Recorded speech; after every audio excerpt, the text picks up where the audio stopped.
of snow lay over the island of Sophia. All the engines were busy carrying passengers and goods from station to station.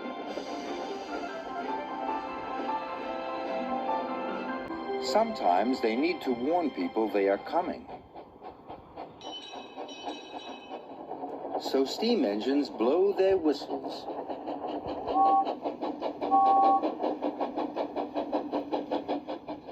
And diesel engines sound their electric horns. One day, Percy took some troublesome trucks to the smelter's yard. He whistled hello to Harry and Bert. But Harry and Bert laughed. "Call that a whistle?" mocked Bert. "Just listen to this." "Diesels can do everything better than steamies," they sneered. "My whistle's as good as your horns," puffed Percy crossly. "Just you wait and see." Percy practiced loud whistling. He blew louder. And louder. And louder. At last, he was ready to surprise Harry and Bert. Later, Percy went back to the quarry. He rolled up behind Harry and Bert, took an extra big puff, and blew as loudly as he could. Harry and Bert were surprised. "I told you my whistle is as good as your silly old horns," laughed Percy. Now that he had a super loud whistle, Percy couldn't wait to use it again. When he saw Thomas in the sidings, he took a big puff and blew as loud as he could.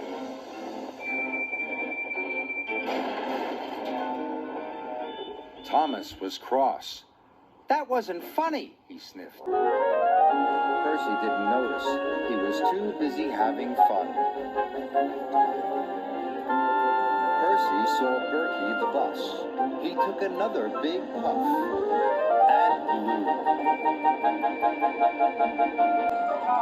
Bertie skidded all over the road. "Percy!" he cried crossly. "You nearly caused an accident!" But Percy had already chuffed away. That evening, Thomas told Percy to stop surprising his friends. "You made Bertie skid across the road, and my freight cars got damaged," said Thomas. Percy was sorry. "I won't do it again," he wailed. "I promise." But the next day, Percy was bringing the milk train from the dairy. "I wish I could have one more loud whistle," he said to himself. He couldn't see any people or engines. But there was something else Percy couldn't see. Trevor was taking food to the farm animals. With snow on the ground, they couldn't find any grass to eat. Percy took the biggest puff of all and blew.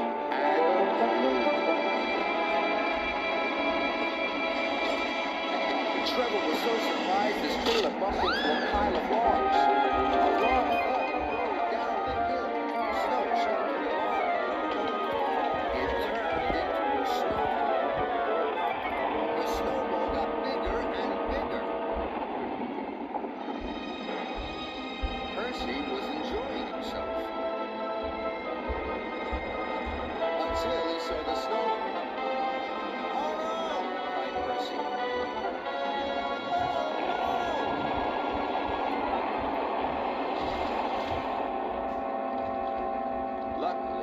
No one was hurt, but his driver was cross. "Now I will have to go for help," he said. Percy waited in the cold. His funnel was freezing, and his axles were shivering. At last Thomas arrived with his Topham hat. He was very cross indeed.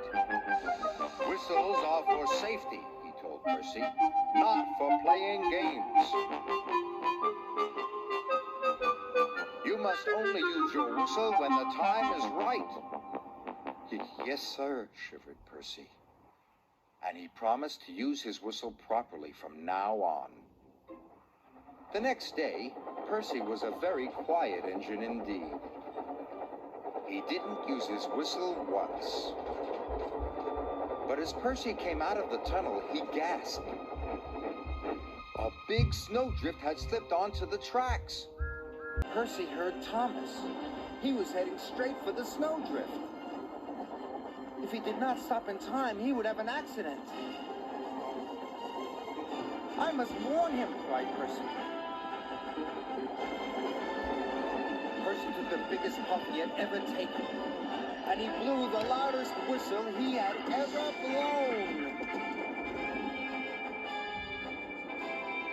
Something must be wrong, cried Thomas. And he applied his brakes just in time.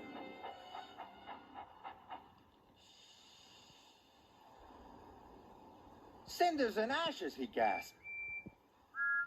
Thank you, Percy! That evening, Sir Topham Hatt came to the sheds. Well done, Percy, he boomed. You blew your whistle at the right time and saved Thomas from an accident. You are a really useful engine, and a safe one.